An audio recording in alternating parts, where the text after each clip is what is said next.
Sharada Devi.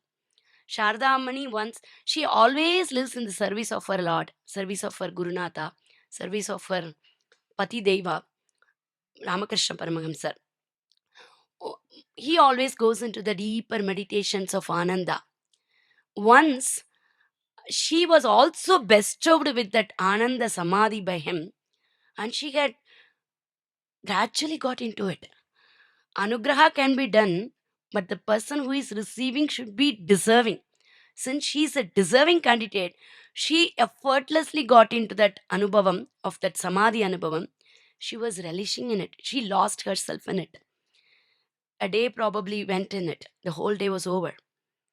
The moment that Samadhi got settled, when she came out of the Samadhi, the first immediate thought of her was whether Ramakrishna Paramahamsa had something to eat.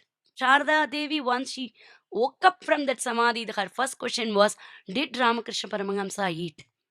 But she is the one who genuinely feeds him, so he was waiting for her. He doesn't have hunger.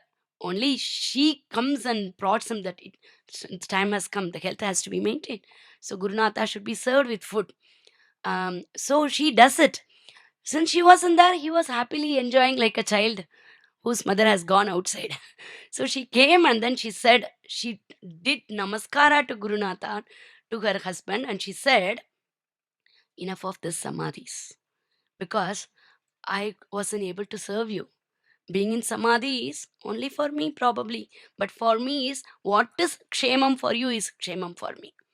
You live for the world, I live for you. That is good enough for me. So Bhritya is the one who lives for his Lord. That's why Sharada Devi also feels her exact purpose is to serve Ramakrishna Paramahamsa, but not even that Ananda. Serving her Guru, serving her Pati itself is an Anandam for her.